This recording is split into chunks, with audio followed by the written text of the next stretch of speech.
Hoje nós estaremos aqui dando início à nossa aula. A nossa aula hoje ela busca contemplar duas temáticas. A primeira, quando nós falamos de biossegurança, está dentro da unidade 1, e nós também falaremos um assunto que está dentro da unidade 2, quando pontuamos acidente com pérfuro cortante. Nós analisarmos o que vem descrito na literatura online, seja lá no seu portal, tem um livro de 196 páginas falando sobre primeiros socorros. E lá nós falamos de duas situações problemas. A primeira situação problema é que um socorrista sai a atender um chamado e houve contato com o sangue de uma senhora. A outra situação problema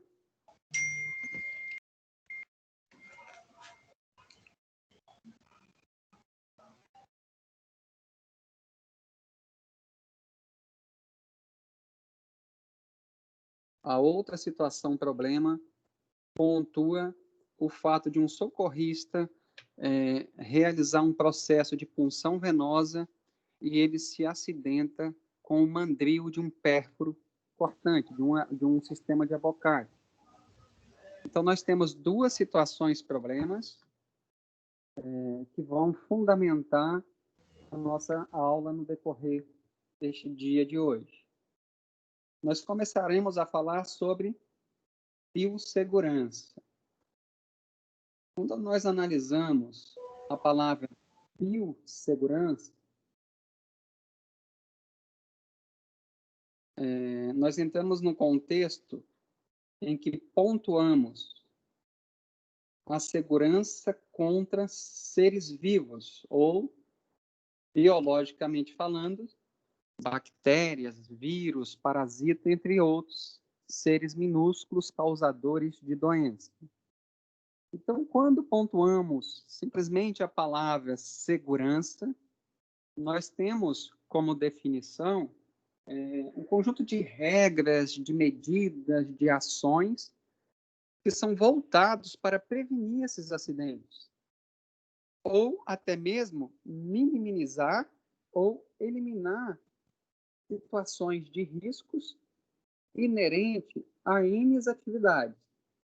Aí tem pontuando atividades de pesquisa, ou seja, será que onde ocorre um trabalho voltado a pesquisas, há possibilidade de exposição a riscos de contágio por seres biologicamente falando? Produção, ensino. Quer ver uma coisa interessante? Eu sou professor de enfermagem. Uma das minhas disciplinas é centro cirúrgico.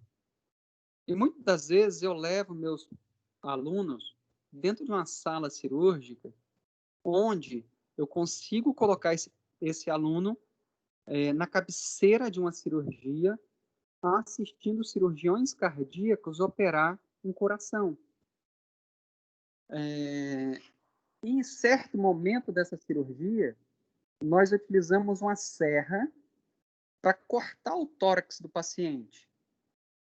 Então, nós estamos visualizando que essa serra ela pode jorrar sangue ao redor da mesa cirúrgica. E o meu aluno está na cabeceira da cirurgia, na cabeceira do paciente. O sangue pode pingar no meu aluno. E aí, quais são os conjuntos de medidas voltadas a minimizar os riscos? Eu preciso paramentar o meu aluno de uma forma em que ele não tenha essa exposição ao sangue do paciente, porque este paciente pode ter vários micro-organismos, inclusive alguns altamente virulentos, que pode contaminar o meu aluno. Então, para eu colocar esse menino para assistir essa cirurgia, eu preciso me preocupar com a segurança dele.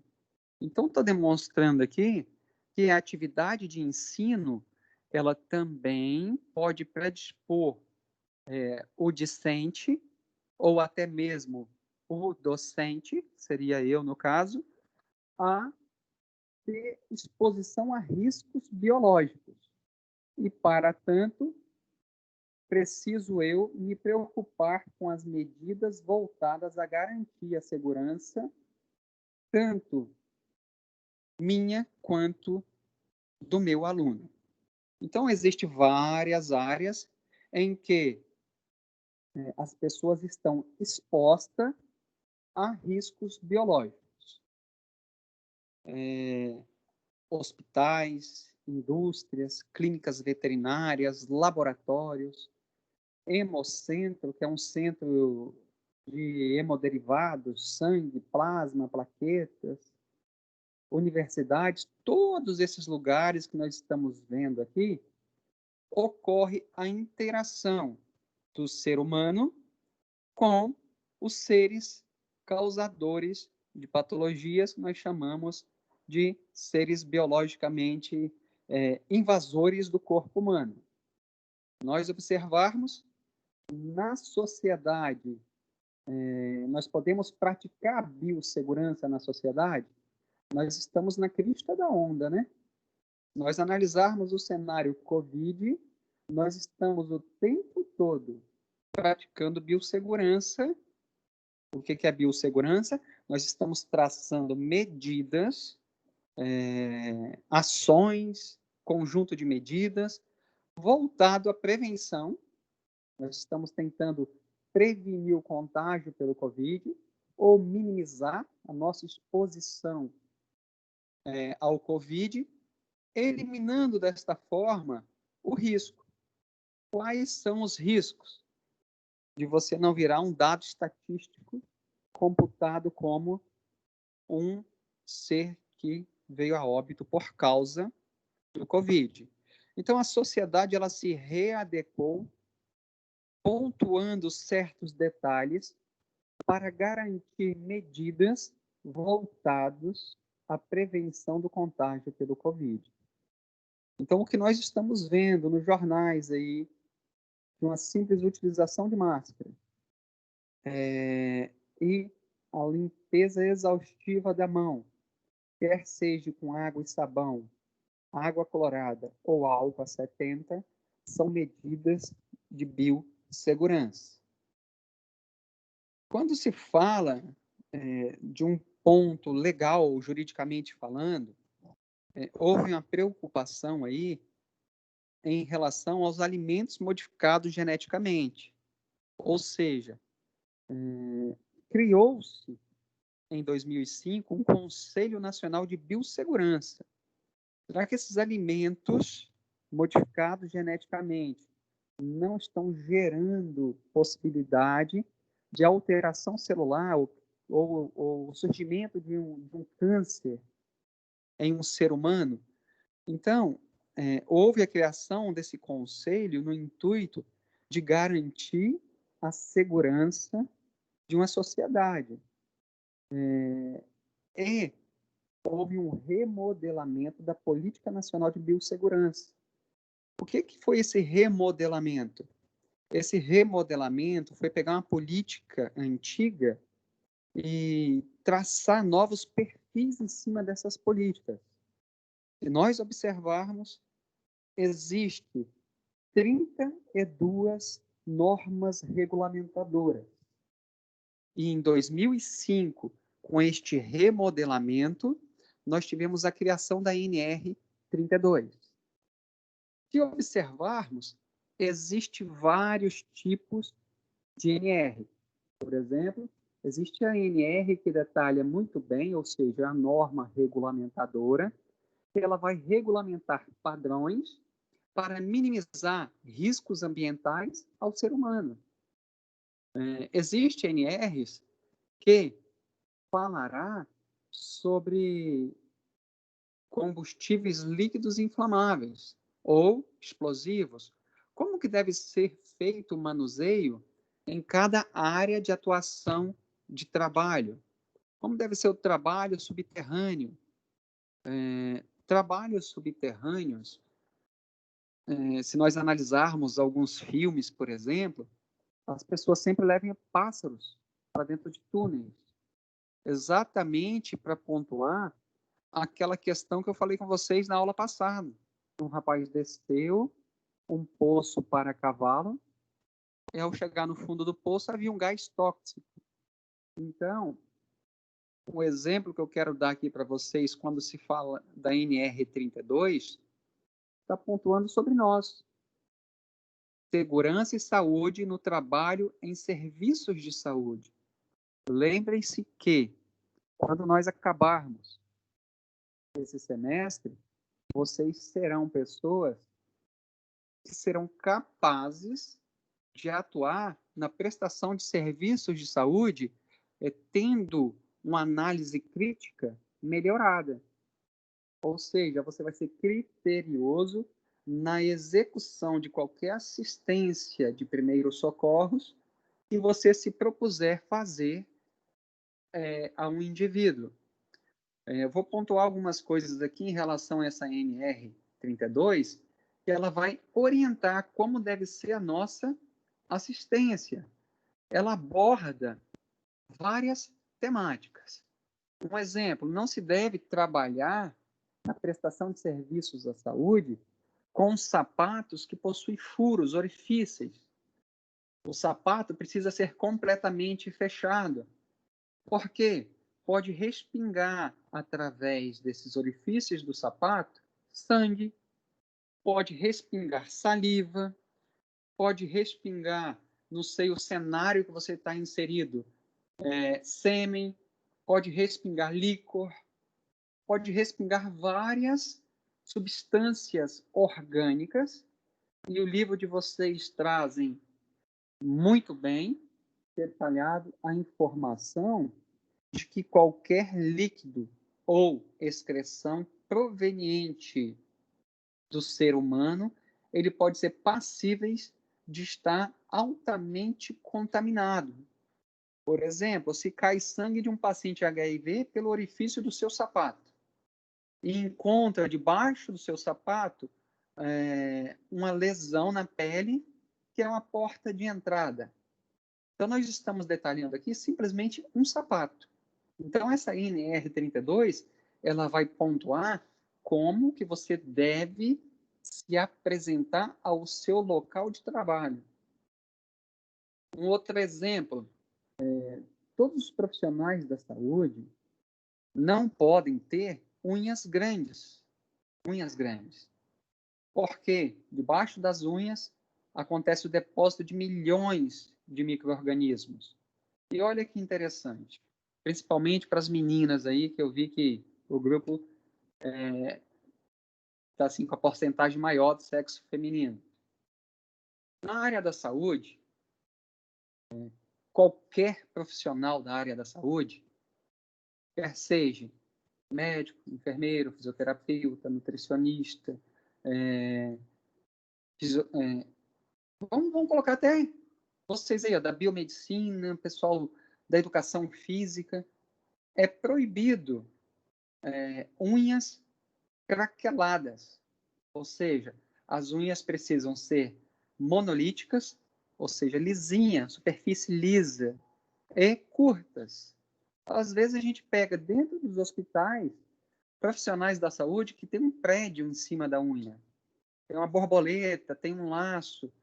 Por que não pode?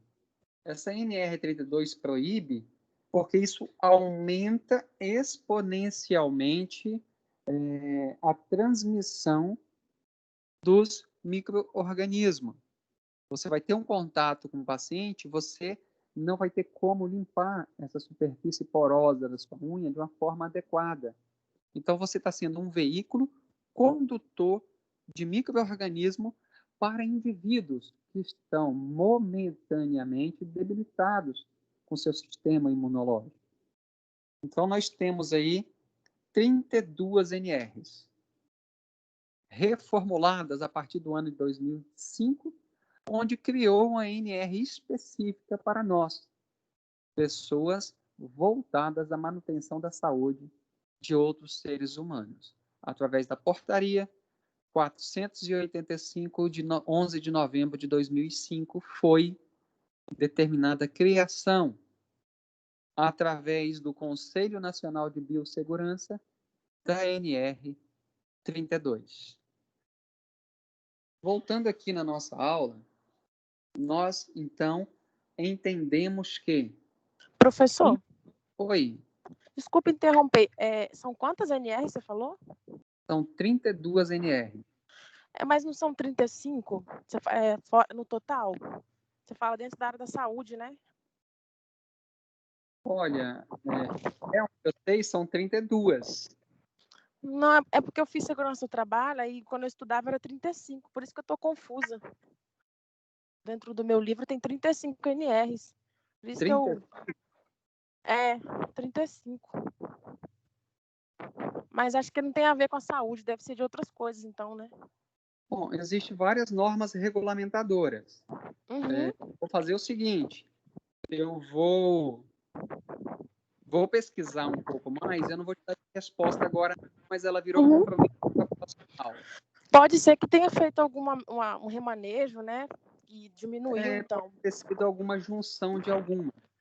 Porque até então ia sair a 36 quando eu estudei. Aí eu não sei se regulamento. Bom até saber se você conseguir essa informação para eu saber se diminuiu também, porque eu não sabia, não.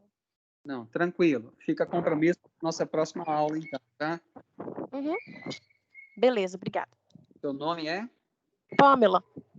Tá bom, então, Pamela. Então, continuando aqui, biossegurança seria um conjunto de medidas voltado à prevenção de riscos biológicos. Mas se nós formos analisar, o que seriam esses riscos?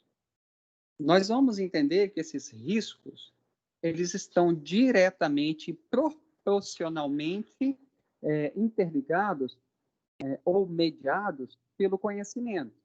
Ou seja, quanto mais risco, ou seja, quanto mais conhecimento o indivíduo possui, menor risco de exposição ao perigo. Então, logo, perigo é o que é desconhecido. Então, risco, ele é mediado pelo conhecimento.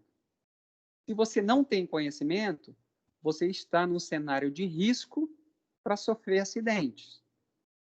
Se você tem grande quantidade de conhecimentos adquiridos, você vai se proteger mais porque você conhece o que você está inserido e aí você vai diminuir o perigo que você está tendo a possibilidade de ser acometido. Então, quando analisamos que o indivíduo que não tem conhecimento, logo, ele vai ter maior possibilidade de se envolver em acidentes.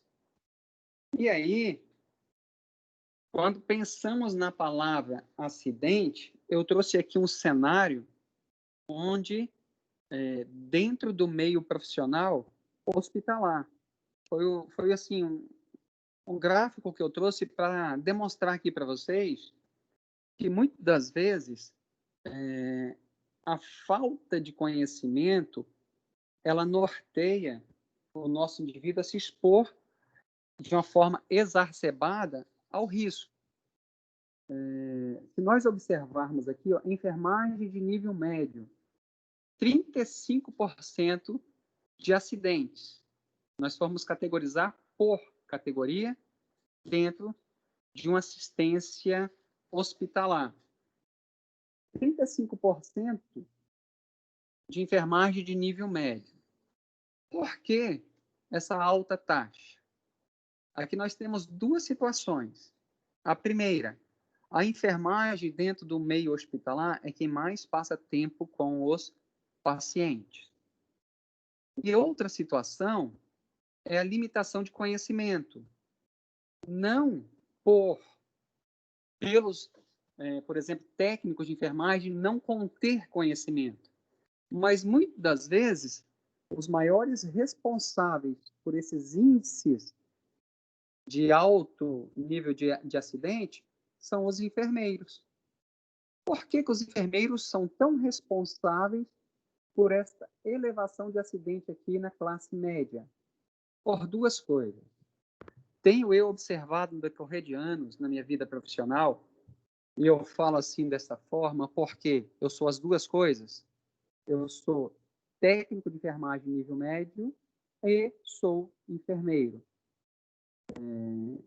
Eu observo a retenção do conhecimento. Muitas vezes o enfermeiro ele não quer dividir o que aprendeu com os técnicos de enfermagem.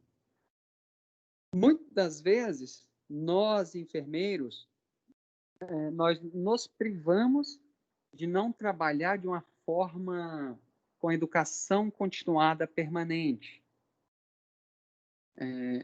Abre aspas aqui no decorrer desta aula.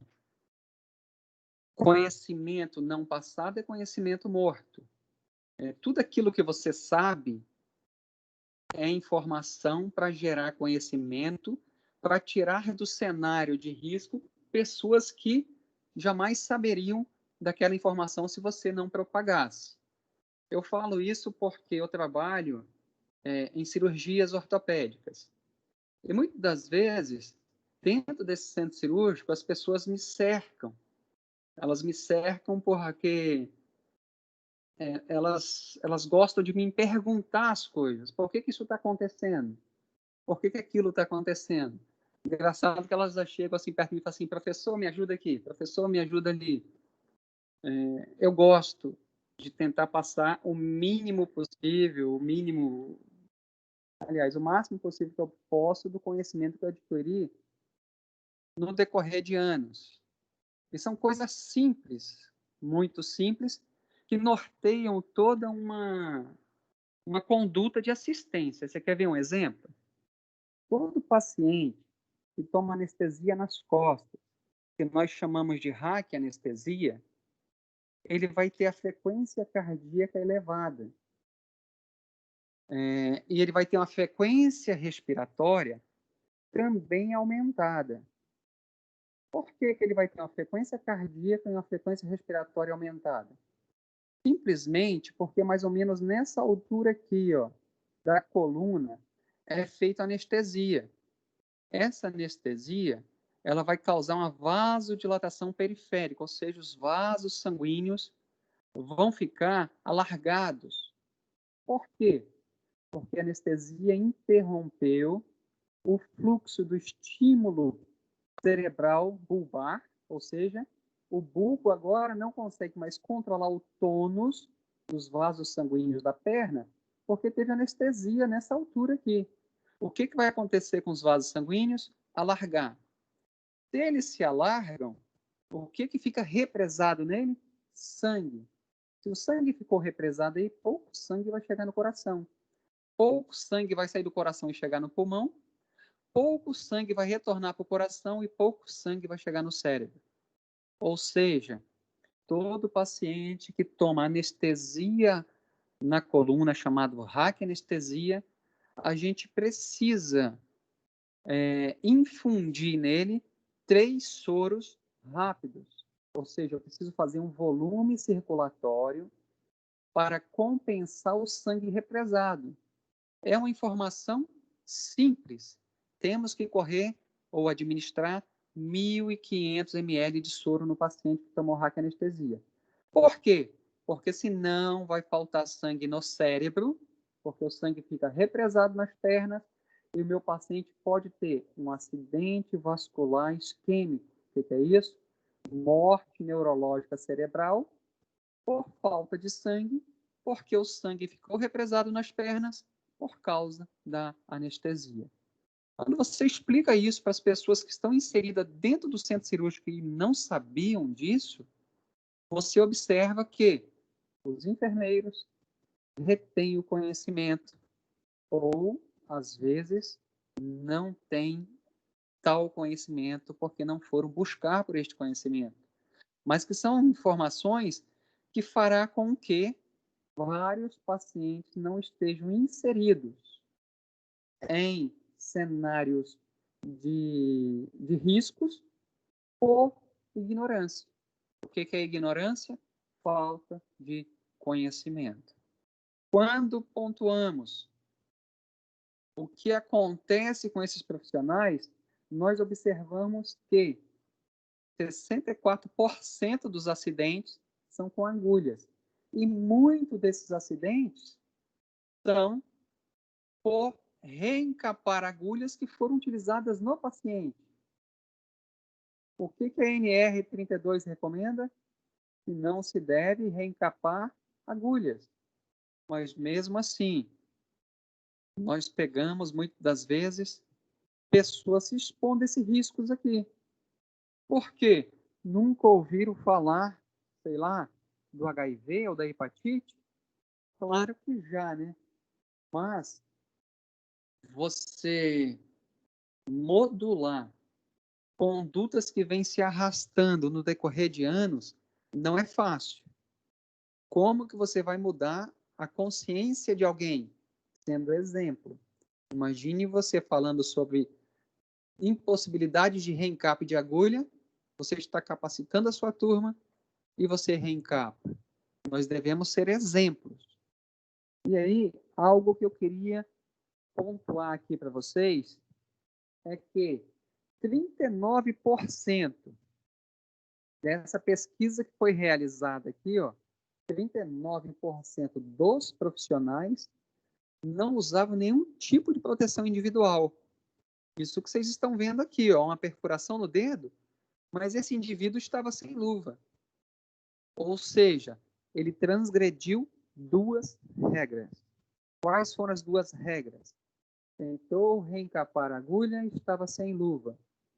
Entendam que aqui nós temos um acidente pérfuro cortante, passível de notificação. Esse acidente com pérfuro cortante, ele inoculou uma certa quantidade de sangue ou de micro-organismo dentro do dedo deste paciente. Essa quantidade podia ser minimizada com a utilização da luva. A luva vai impedir que você perfure o dedo? Não. Não existe nenhuma luva igual aquelas dos açougueiros que o cara não corta mais o dedo. Poderia ter uma luva que impedisse a perfuração, né? Mas não tem, né? Então, ela não vai impedir a perfuração, mas ela, na hora que você perfura a luva, é como se ela retesse partículas proteicas de sangue, micro-organismo nela. Então, a invasão por parte dos micro-organismos em um paciente que está utilizando luva se torna menor do que se não estiver utilizando luvas. O interessante é que da amostra de pacientes que foi envolvido neste estudo, 11% eram positivos para HIV. Então, uma taxa bem elevada. Nós não conseguimos pontuar quem tem patologia ou não. E existe aqueles pacientes que têm e que esconde do profissional que está dando assistência. Eu acho que em 18 anos de profissão que eu tenho, 18 anos, eu só vi um paciente que nós fomos atender em uma urgência, ele cortou um dedo com a maquita, ao darmos assistência a esse paciente, ele já virou para a gente e falou assim, cuidado que eu sou HIV positivo. Então, essa consciência do paciente, a gente não vê muitas vezes. Muitas vezes eles ficam inibidos em pontuar que são HIV positivos. Em 18 anos eu só vi este paciente chegar para os profissionais de saúde e falar assim, se protejam que eu tenho HIV. Tanto que nessa pesquisa aqui, 11 pessoas de 100 tinham HIV. Agora, como que fica a mente de uma pessoa que se perfurou, sendo conhecedor que o indivíduo possui HIV? Geralmente, olha só, quando a gente fala das medidas de proteção, quando nós temos o conhecimento que o paciente é HIV, utiliza-se como protocolo 2 luvas. nós calçamos 2 luvas para estar adentrando em cirurgias de pacientes comprovadamente HIV positivo. De onde vem essa falta de conhecimento que expõe os indivíduos ao risco e que gera os acidentes? Instruções inadequadas. Se nós observarmos essa imagem, nós estamos vendo um indivíduo colocando em risco tanto a saúde do paciente quanto a sua saúde. Não se lança a possibilidade de fazer uma punção, igual vocês estão vendo aqui, sem luvas. Por 2 situações. Se esse indivíduo aqui não lavou a mão adequadamente, nós temos uma porta de entrada naquela agulha. Pode inocular micro-organismo da mão desse indivíduo. Ou o sangue pode contaminar esse indivíduo que está sem luva. Então, o não seguimento de instruções adequadas faz com que o indivíduo se exponha a riscos, tendo a possibilidade da geração de acidentes. Supervisão ineficiente. Nós vivemos há pouco tempo atrás, com esse cenário do Covid, isso daqui, ó, supervisão ineficiente. Mas não ineficiente por incapacidade do profissional que estava no cenário. Ineficiente porque no hospital onde eu estava trabalhando, em um centro cirúrgico desse hospital, 26 pessoas contraíram Covid. 26 atestados. 26 atestados dentro de um setor onde a mão de obra ela é especializada. O que aconteceu? Contratou-se um monte de gente recém-formada ou pessoas de outros setores que não tinham a vivência prática. E aí aconteceu uma supervisão ineficiente porque o enfermeiro não conseguia orientar todo mundo. E esse povo novo que estava dando essa assistência estava aprendendo na marra.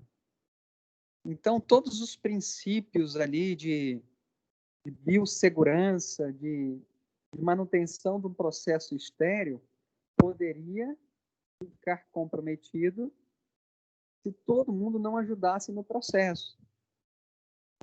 Como assim ajudar no processo? Vamos pensar que uma dessas pessoas recém-contratadas fosse abrir uma pinça para eu que estivesse na cirurgia utilizar. Então, eu preciso fazer com que, ao abrir este material, eu preciso estar olhando para ver se ela não executa uma técnica inadequada e contamina o material e eu ponho em risco o meu paciente. Então, aí houve uma grande ajuda por parte das pessoas que estavam envolvidas nas equipes cirúrgicas para manutenção do processo e os estéreos. Ou seja, hoje nós já estamos com toda essa galera fazendo as suas práticas adequadas porque já adquiriram conhecimento. O mau uso do EPI, como nós estamos vendo aqui, ou não uso também, vai fazer com que o meu indivíduo, funcionário, esteja predisposto a possíveis acidentes e a não observação de normas. Aqui nós temos, por exemplo, o local para fazer o descarte de pérfuros cortantes. E nós não podemos ultrapassar essa linha, igual vocês estão vendo aqui, ó. Essa linha é uma margem de segurança. Eu vou encher essa caixa até essa linha. É o que vocês estão vendo aqui. O interessante é que, certa vez, ultrapassaram aqui essa linha e as agulhas estavam todas aqui, com as pontas para fora. Aí veio uma senhora da limpeza e ela estava, assim, passando por alguns transtornos psicológicos. Ela enfiou a mão nessa caixa e começou a balançar a caixa para essas seringas e agulhas afundarem aí. Mas ela... Gente, aquilo quase morri do coração. Por quê? Porque aquela senhora estava passando por uns transtornos psicológicos e isso foi basicamente uma tentativa de suicídio. Sorte que ela não se furou. Não sei como, mas ela não se furou. Mas, por que ela foi fazer isso? Porque alguém transgrediu a regra. A regra é que não pode passar deste limite, nós precisamos, quando chegar neste limite, tapar essa caixa e descartar. Então, quando ela viu aquele monte de agulha aqui para cima, ela foi tentar jogar as agulhas para dentro. Sorte que ela não se perfurou. O que nós temos aqui é um local adequado para descarte de material pérfuro cortante. Então, dentro da área hospitalar, nós temos várias áreas de lixos. Aqui nós temos para-agulhas, aqui nós temos riscos biológicos, por exemplo, equipo de soro com sangue, seringa com sangue, e aqui os resíduos comuns. Então, existe um protocolo de descarte de lixo hospitalar. Na verdade, existe um protocolo para descarte de qualquer tipo de lixo. Então, nós temos aí a definição de riscos, é a exposição a um agente de qualquer componente de natureza física, química ou biológica. Claro, nós estamos falando hoje de biossegurança, logo são agentes de riscos biológicos. O que esses agentes biológicos, ou físicos e químicos, eles fazem? Eles podem comprometer a saúde do indivíduo. Então, para nós entendermos biossegurança, nós precisamos entender o que seriam os riscos.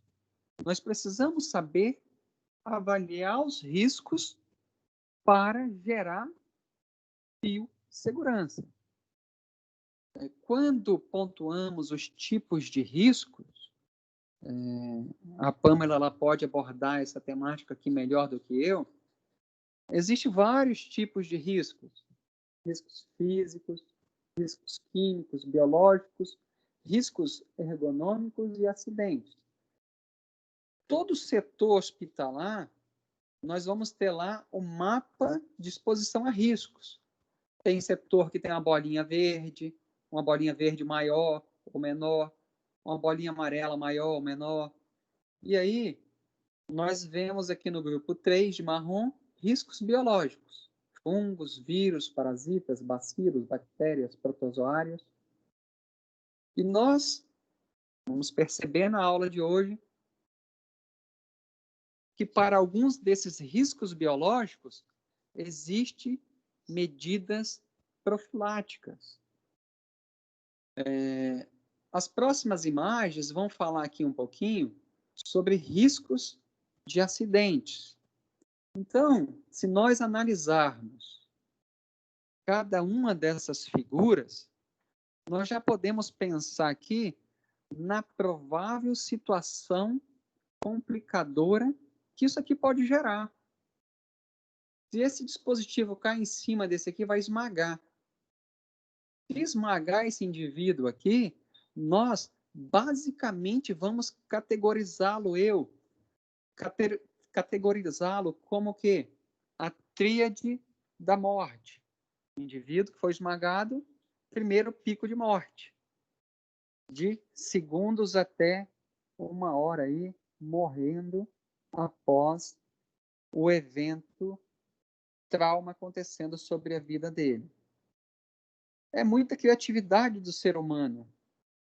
É muita despreocupação em se expor a riscos desnecessários. Olha que cena maravilhosa.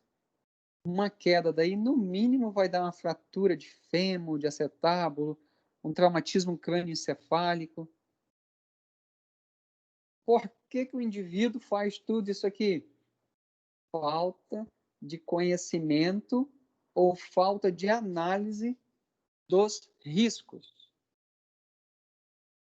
Olha que interessante, se isso aqui resolve explodir. Olha o sossego deste indivíduo. Todo mundo se protegendo, possivelmente há algo ali que possa ser tóxico, tanto que os indivíduos estão com máscara, e o indivíduo aqui tranquilo, respirando aquilo que pode comprometer o sistema respiratório dele.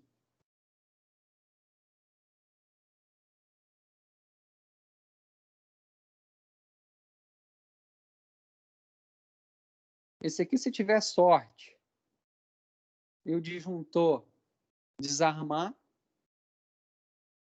agora se o indivíduo não sabe nem nadar, ele está enrolado, né? Mas esses aqui são riscos desnecessários. Isso aqui são exposições a riscos com possibilidade de acidentes pela falta do conhecimento. Essa cena aqui, ela me intrigou muito. Porque esse carro resolve cair aí, no mínimo esse indivíduo vai ter um trauma raquimedular. E nós temos aí uma disciplina ou um dia de aula em que nós pontuaremos trauma raquimedular. O futuro desse indivíduo aí, caso essas duas escoras caiam,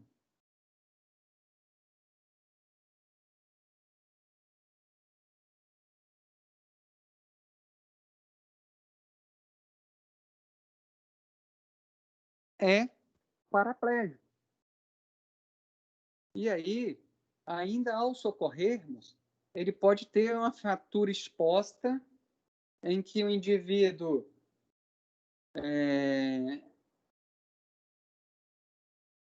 pode ter sangramentos e quem for socorrê-lo, no desespero de tirá-lo debaixo desse carro, você acaba tendo contato com o sangue desse indivíduo.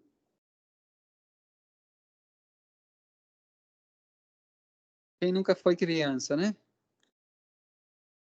Aqui nós temos mais algumas outras imagens onde as pessoas estão reencapando agulhas.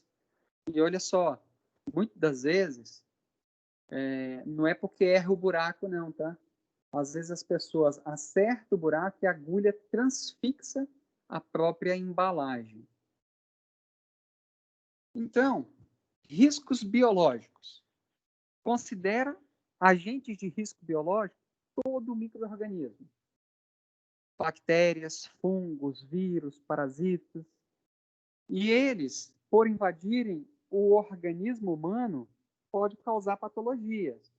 Nós temos exemplo aí da bactéria que gera a tuberculose, do vírus que gera o HIV, que gera a hepatite, da bactéria que gera o tétano e dos fungos que geram as micoses. Quais são as vias de contaminação? Várias.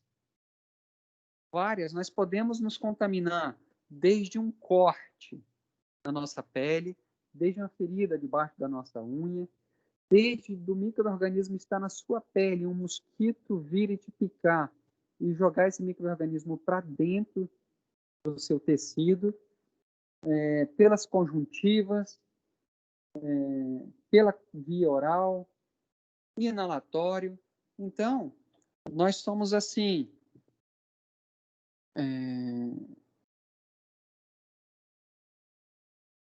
uma porta de entrada para ter contato com o micro-organismo todo momento. No entanto, nós temos um sistema imunológico que impede muito desses micro-organismos de evoluírem dentro do nosso corpo. Claro, existe micro-organismo que o nosso sistema imunológico vai tirar de letra. Por quê? Porque todo micro-organismo ele vai ter características próprias. Por exemplo, patogenicidade. Isso é a capacidade que o micro-organismo tem de gerar uma patologia no indivíduo. Existem micro-organismos que são mais patógenos do que outros. Micro-organismos que são mais virulentos, ou seja, possuem mais capacidade de contaminar o indivíduo do que outros micro-organismos. Transmissibilidade. Um exemplo que nós vimos nesses últimos meses é a alta capacidade de transmissibilidade do Covid. Gente,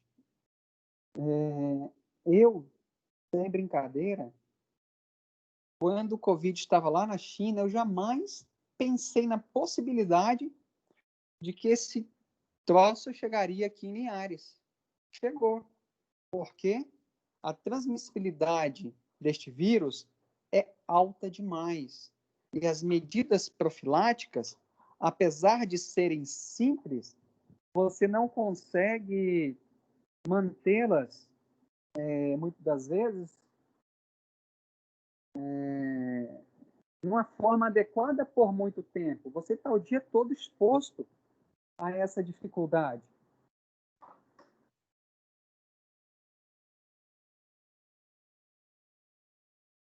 Tratamento eficaz.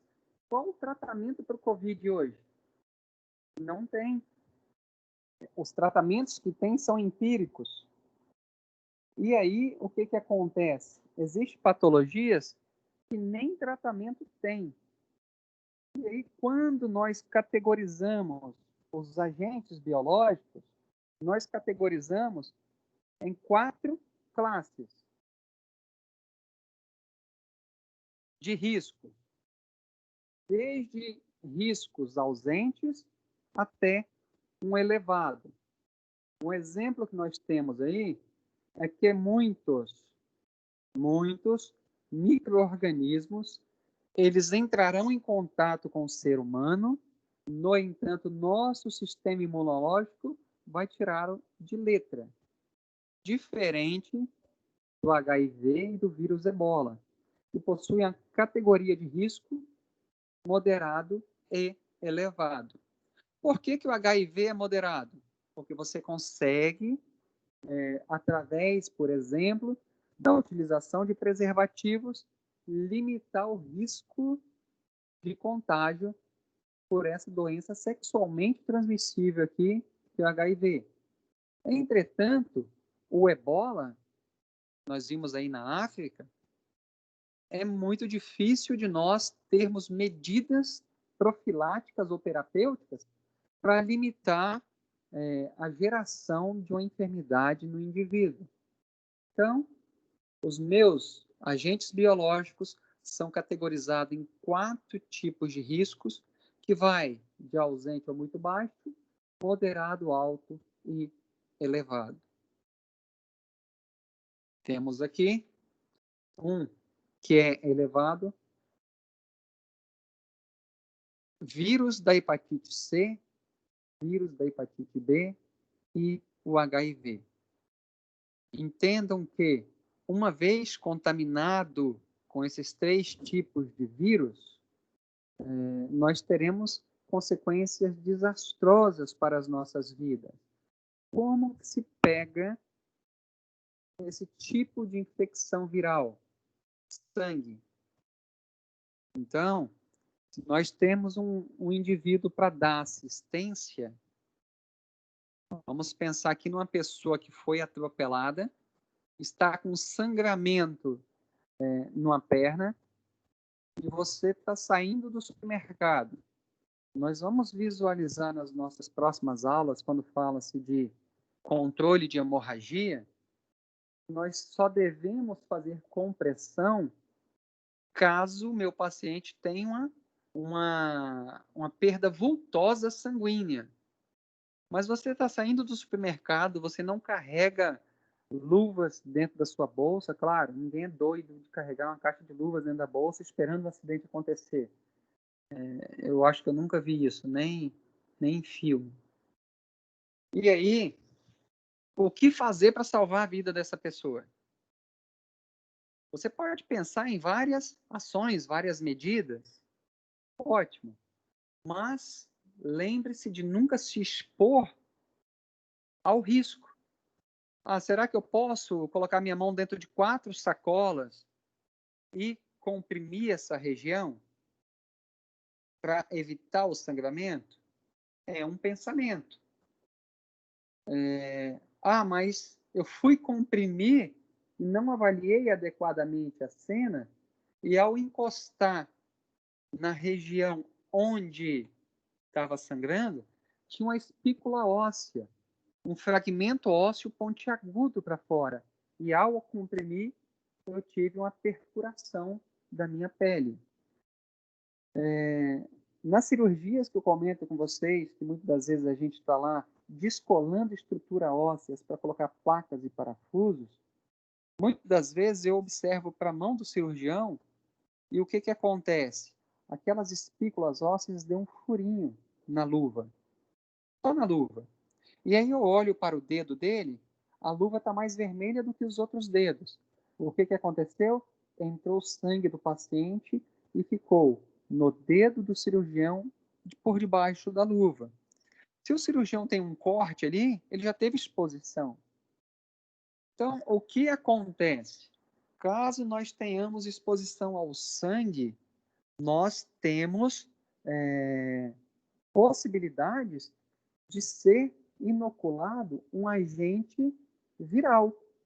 E contra esses agentes virais aí, o HIV, vírus da hepatite B e vírus da hepatite C, nós vamos visualizar mais à frente que existem medidas terapêuticas para evitar a contaminação, mas que também existem medidas preventivas para algumas infecções dessas aí.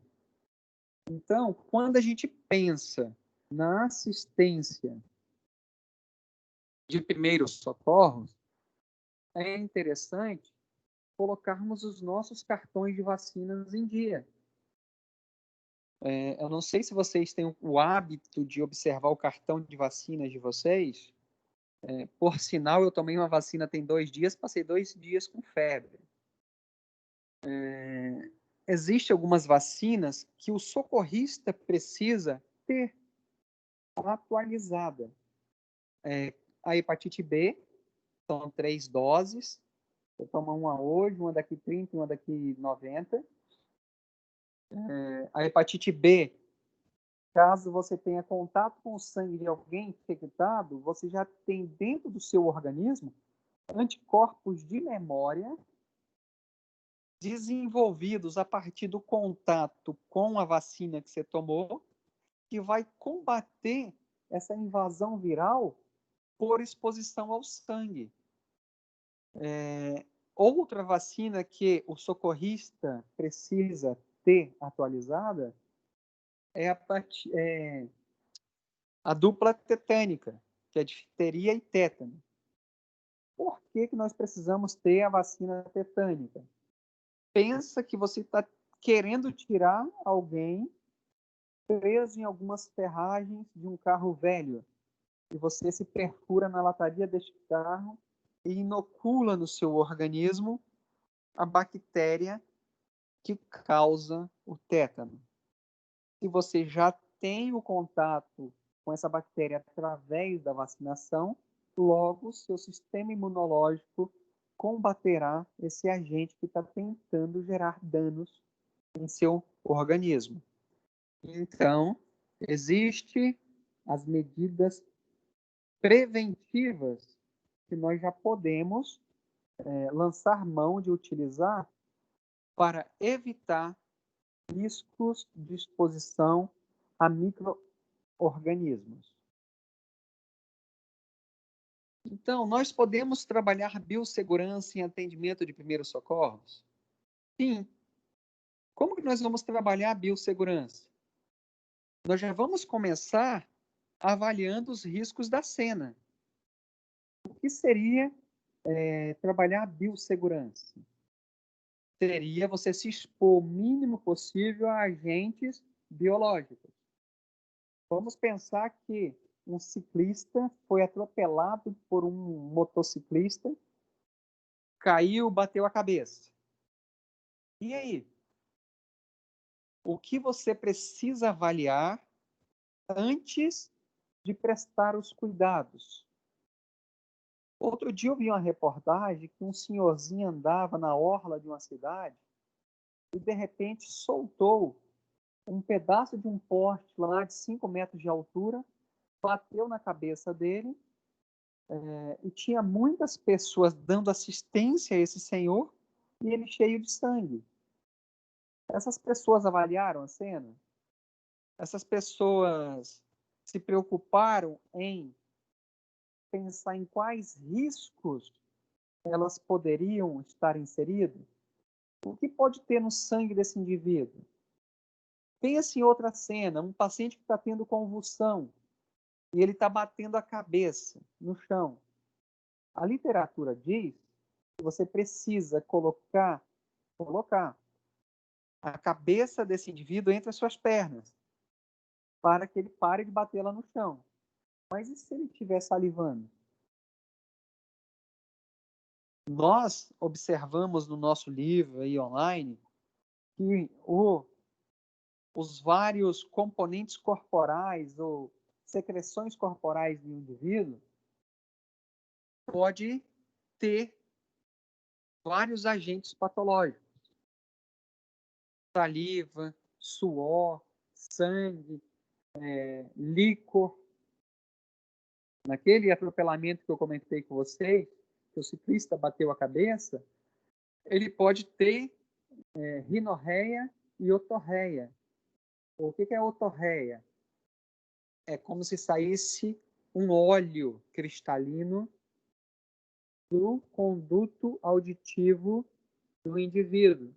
Ou seja, sai um óleo pelo orifício da orelha e sai um óleo pelo nariz. Quando sai pelo ouvido, otorreia. Quando sai pelo nariz, rinorreia. O que é isso?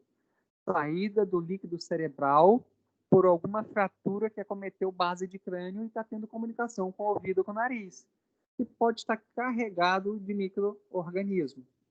Então, avaliar os riscos da cena é uma conduta muito importante. Ter contato com material biológico gera preocupação? Gera, e muito, muito. Vejo muitas das vezes as pessoas entrarem em cirurgias sem usar óculos de proteção. Mas é entrar em cirurgias usando serra, que joga sangue para tudo quanto é lado, numa cesariana que pode ir sangue até no teto, e entram sem óculos. E aí, quando o sangue cai no olho do indivíduo, fica desesperado, quer fazer um teste rápido de HIV no paciente, porque gera muita preocupação. Imagine você condenar a sua vida por uma exposição a riscos evitáveis. Como que são riscos evitáveis? Utilização de EPIs. O que é um EPI? Equipamento de proteção individual. Se observarmos esses dados aí, 1.000 profissionais contraem doenças sérias por ano devido a acidentes com agulhas, sangue contaminados. Isso são dados norte-americanos, de 600 a 800 mil picadas de agulhas. Isso aqui é uma porcentagem de 1.000 vidas. 1.000 vidas condenadas a um processo patológico até o final da sua vida. 2% total dos acidentes ocorre com agulhas contaminadas com HIV. 200 pessoas. Isso aqui são dados controlados pelo CDC norte-americano. O que é um CDC? É como se fosse a Anvisa brasileira, o CDC norte-americano. Então, se nós observarmos, nós temos aqui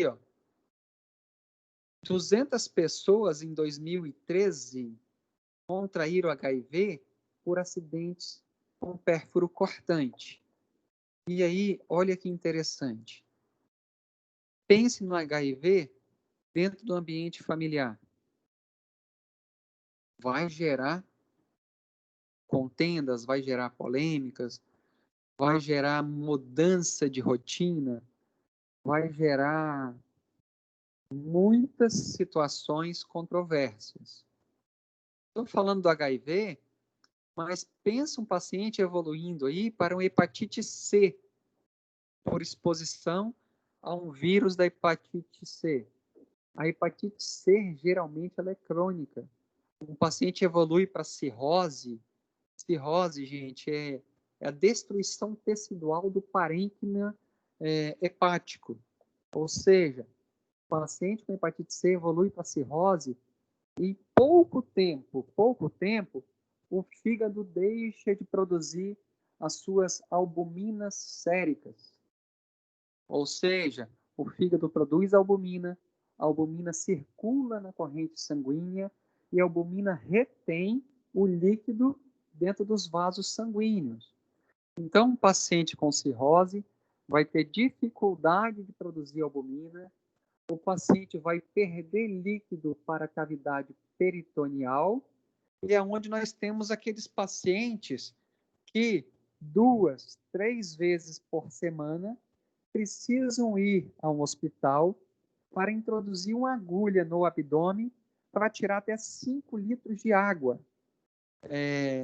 Geralmente a gente conhece este fato como ascite, acúmulo de água na cavidade peritoneal. Por quê?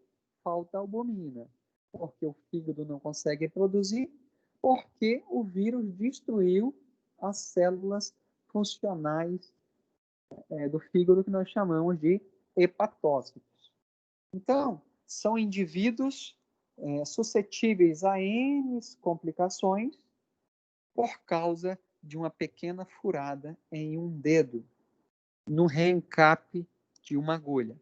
Então, os acidentes com pérfuro cortante, ela pode pôr um fim na vida de um indivíduo por uma inobservação. Todo paciente que ele tem contato com material biológico se torna uma urgência. Então, é ideal, como eu comentei com vocês, prevenir esse risco de transmissão de doenças. Porque somente através da prevenção é que nós vamos limitar possíveis processos patológicos.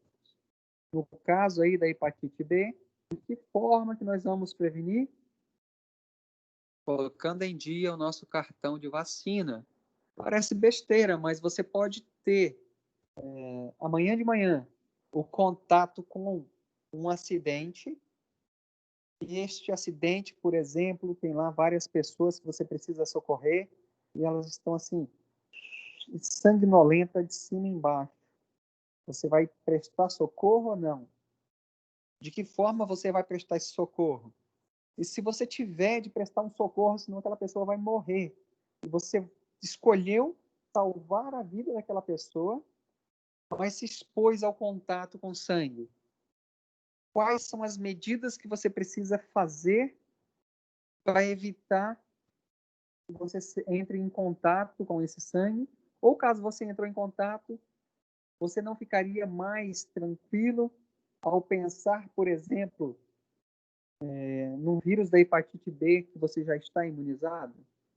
Claro, não estou orientando vocês a entrar em contato direto com o sangue de ninguém, não. Pelo contrário, eu estou contraindicando. Nós não devemos se expor a tamanha inconsequência e exposição de riscos. Então, vacinação para hepatite B é uma forma de prevenir a exposição a riscos biológicos. Treinamento e educação continuada. Sempre. Nós sempre precisamos estar envolvidos. Caso vocês queiram dar continuidade na vida profissional de vocês, que preste assistência a primeiros socorros, vocês têm que estar sempre envolvidos em treinamentos e retreinamentos. O que é isso? Por exemplo, a cada 5 anos, a escola norte-americana lança a mão de um protocolo novo para trabalhar em cima de pacientes com parada cardíacas. Então, a cada 5 anos, nós temos que ler um protocolo novo, porque as coisas mudam. Então, o que é verdade hoje se torna uma falsa mentira amanhã. Quando se fala da medicina em si, fala-se de falsas verdades transitórias. Aquilo que é verdade hoje não é verdade amanhã.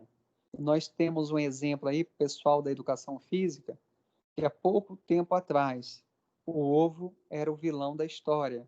Hoje, o ovo já caiu o mito de ser vilão e as pessoas utilizam de uma forma assim, eu digo até que meio que exagerada, mas descobriu que o ovo não faz tanto mal igual era fundamentado há anos atrás. Hoje ele virou o bonzinho da história. Além de treinamento e educação continuada, precauções universais. As precauções universais são aquelas voltadas a proteger. E a maioria delas está contidas aí nos EPIs. Luvas, avental, máscara, óculos, gorro, lavar as mãos. E lavar as mãos nós aprendemos esse semestre que passou, hein? A importância de lavar as mãos. Beleza, não teve jeito, eu tive um contato com material contaminado. Tem riscos de eu contrair uma doença? Sim. E os riscos, eles estão diretamente e proporcionalmente determinados pelo tipo de agente. É mais risco eu pegar uma enfermidade, por exemplo, da hepatite B, eu estando ao lado de um paciente que tossiu, ou paciente com tuberculose ou com Covid. Então, a característica do agente etiológico é que vai determinar se você tem maior ou menos risco para desenvolver uma infecção. O tipo e tempo de exposição, porque tipo é tempo. Quanto de tempo você ficou exposto ao lado de um paciente com Covid? Ele tossiu? Ele gerou aerosóis? Ou ele gerou perdigotos? Ou quando ele tossiu, ele simplesmente jogou para cima de você um monte de excreção? Então, vai depender do tipo e tempo de exposição. Eu tive contato com o sangue de um paciente com Covid.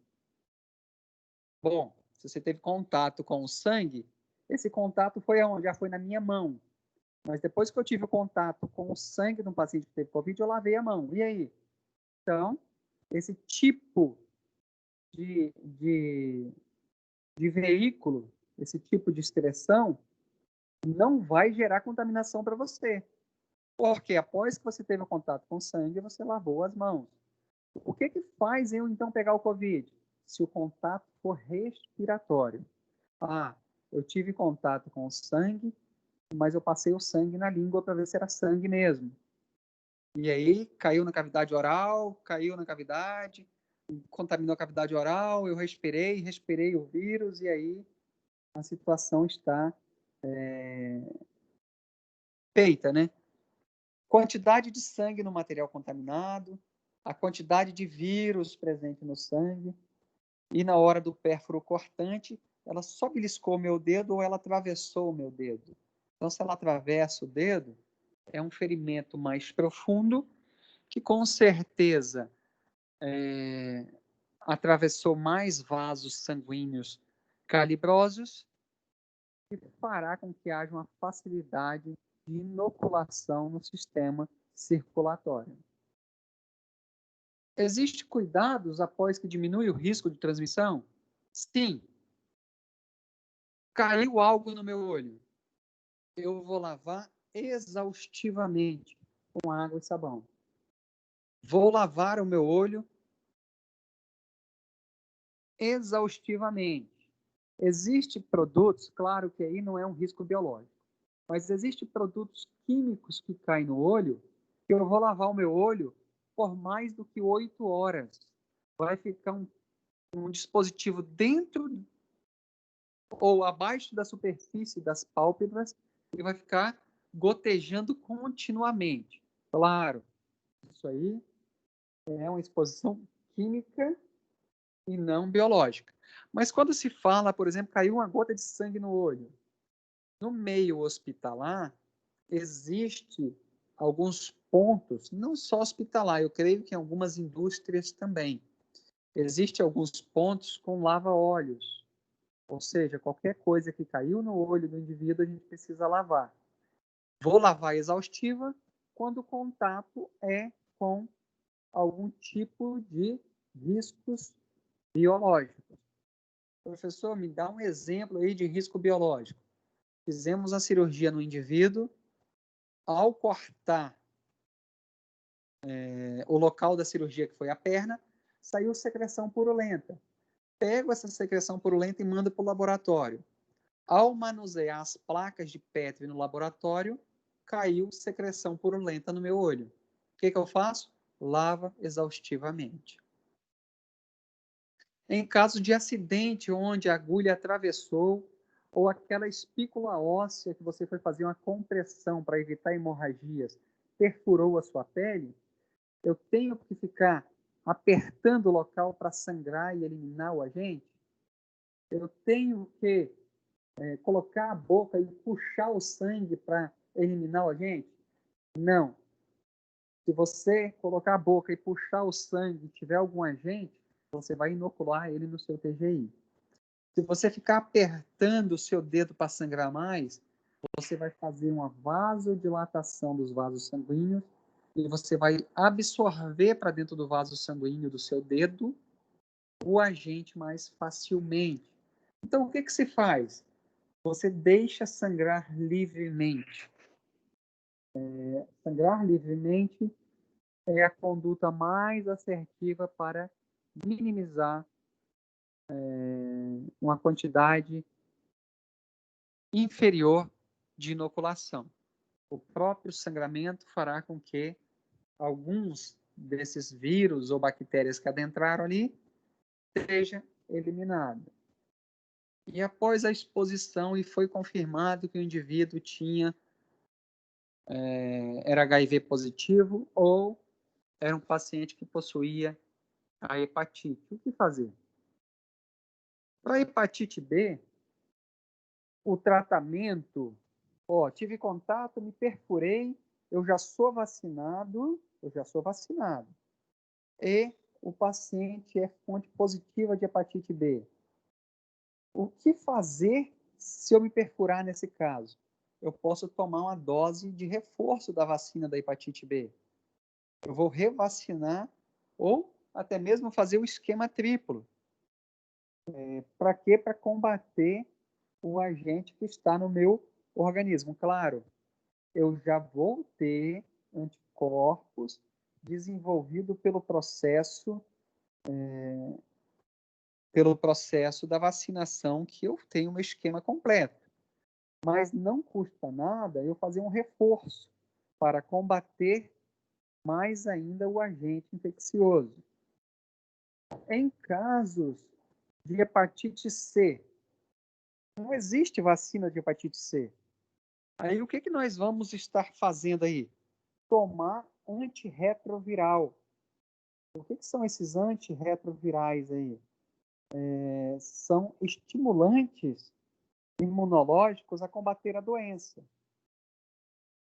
Então ele vai degradar, ou tem a capacidade de degradar aí a formação ou processo de replicação viral, assim como o HIV. O paciente que se acidentou e é conhecido que a fonte é HIV positiva, você tem que iniciar o tratamento o mais precoce possível. Aqui está dizendo que esse tratamento deve ser iniciado dentro de 48 horas após o acidente, mantido por 28 dias. Na verdade, todo protocolo de acidente com pérfuro cortante, em que nós preservamos a fonte, levamos a fonte, ou seja, quando você se acidentar com o sangue de alguém, você precisa pegar essa pessoa que você se acidentou e levá-lo ao hospital para ser feito o teste rápido. Você tem até 2 horas para fazer todo esse processo. Por exemplo, perfurei o dedo, colho o sangue da fonte e vou ao teste rápido. Se o teste rápido positivou, você já começa, dentro de 2 horas, a tomar um coquetel. Que coquetel é esse? São quimioprofiláticos. Esses quimioprofiláticos, quanto mais precoce você tomar, maior a possibilidade de você não desenvolver o HIV, caso a sua fonte seja positiva. Nós observarmos aí, os químios profiláticos reduzem em 82% a instalação de um quadro infeccioso pelo vírus HIV. Então, qual é a problemática deste tratamento? Muitas pessoas abandonam esse tratamento porque ele causa diarreia, enjoo, náuseas e vômitos. Então, se você quiser prestar socorro a alguém e não quiser passar por esses transtornos de diarreia, náuseas e vômitos, se proteja da exposição ao sangue, saliva ou qualquer tipo de secreção, porque já existem estudos pontuando que o HIV também pode ser transmitido ou já foi isolado o vírus do HIV na saliva, no sêmen, no sangue, no suor ainda não. Como minimizar os riscos? Fazendo tudo o que nós comentamos até agora. Buscando conhecimento. Quando você tem conhecimento suficiente, você conscientiza. Não é conscientizar apenas você, não. É conscientizar uma sociedade que está ao seu redor.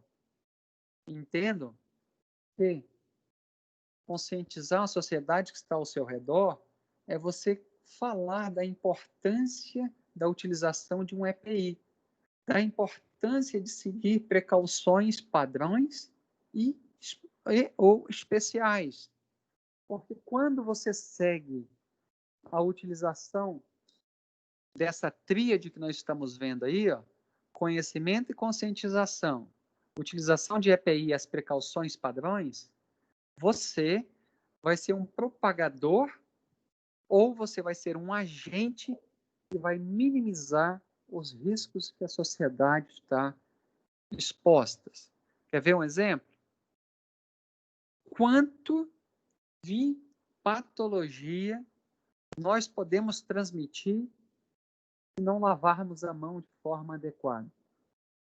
Tudo isso aí que vocês estão vendo, pode gerar enfermidade em alguém que está debilitado. Lá no livro de vocês, a pessoa que saiu para dar assistência a alguém, pegou de cena uma senhora dando à luz a uma criança. Imagine vocês dando assistência ao primeiro socorro de alguém, sem luvas e com a mão toda suja. Você está se expondo ao risco e expondo a vítima ao risco. No mínimo, essa criança vai desenvolver um quadro sério de infecção. Conscientização da importância da lavagem das mãos. Isso aí seria interessante nós praticarmos em aula prática. A correta lavagem das mãos. Existem estudos, não estudos, existem experimentos que nós lavamos a mão do indivíduo com um produto e colocamos eles para enxaguar a mão. E quando nós colocamos a mão desse indivíduo dentro de uma caixa com luz infravermelha, nós observamos as áreas que foram mal esfregadas e mal enxaguadas. Então, existe uma técnica para a limpeza das mãos, onde nós vamos esfregar toda a região das mãos, toda, com o objetivo de eliminar a nossa flora transitória. O que é aquela flora transitória? É a flora que não habita de forma permanente na nossa pele. É uma flora que você adquire no decorrer do dia, tendo contato ou interação de palpar. Por exemplo, vamos fazer compra no supermercado, a gente apalpa uma maçã, apalpa uma pera, onde todo mundo já passou a mão, você está adquirindo uma flora transitória. Se você for prestar cuidados a alguém com essa flora transitória, logo você vai transmiti-la a alguém que pode estar imunossuprimido. E essa pessoa vem a ter aí complicações. Na ausência da possibilidade de se lavar a mão com água e sabão, utiliza-se o álcool em gel. Qual é o princípio do álcool em gel? O álcool em gel ele é bactericida e bacteriostático. Como assim? Qual é a função do álcool em gel? O álcool tem a capacidade de degradar as membranas celulares dos micro-organismos, quer seja vírus, quer seja bactéria. Então, quando se degrada essas membranas, e por isso que é importante o álcool ser a 70%, o que é o álcool ser a 70%? É 70% álcool, 30% água. Então, olha só o que acontece. O álcool degrada as barreiras celulares da bactéria e ou vírus, e aqueles 30% de água entra para dentro da bactéria ou do vírus. E acontece a lise. O que é lise? Eles estouram, morrem. Pá. Porque o álcool interrompeu o processo de manutenção da permeabilidade do micro-organismo. O álcool degrada, a água entra e estoura. Por que não é aconselhável, e muitas das vezes a sociedade tem essa informação errônea, se o álcool a 70% é bom, eu vou passar na minha mão o álcool a 90%, 99%, que é mais potente. Na verdade, o álcool a 99%, 90%, ele é muito álcool. Ele evapora, ele até interrompe lá o processo das membranas celulares, mas ele evapora muito rápido. E quando ele evapora muito rápido, não sobra água para matar as bactérias. Você só retardou um processo, mas não purificou a sua mão de forma adequada. E também não é correto usar o álcool a 46%. O álcool para a limpeza das mãos precisa ser a 70%, quer seja em gel ou líquido. E aqui nós temos os equipamentos de proteção individual. Eles salvam vidas? Com certeza. E aqui eu vou entrar num detalhe com vocês. No cenário que nós estamos atualmente, no Covid, a maior transmissão é através dessa foto que vocês estão vendo aí. Ó. A maior fonte de transmissão. Também pode ser transmitido de outras formas. Vamos pensar aqui. Esse indivíduo tossiu, igual vocês estão vendo aí, caiu sobre a mesa. Você vem, passa a mão nessa mesa e, de repente, você leva a mão à boca. Ou você inala esse monte de aerosóis que você está vendo aí. O que eu quero falar para vocês? Recentemente, eu perdi um grande amigo por causa do Covid. Esse meu grande amigo, ele tinha diabetes, era hipertenso, 62 anos de idade, sequelado de uma cirurgia neurológica, fazia tratamento de quimioterapia, totalmente imunossuprimido. E aí, na iminência de uma emergência, ele foi executar um processo invasivo num paciente. Ele foi entubar um paciente. Como era uma urgência, ele simplesmente não se paramentou de forma adequada para o cenário atual Covid. e o paciente acabou que por jogar esse monte de aerosóis aí na atmosfera do ambiente onde ele estava, e ele inalou. O interessante, ele soube o exato momento em que ele contraiu a infecção viral pelo Covid. E as coisas evoluíram ruins para ele, e houve uma necessidade dele ser assistido dentro da UTI. Dentro da UTI ele piorou um pouquinho e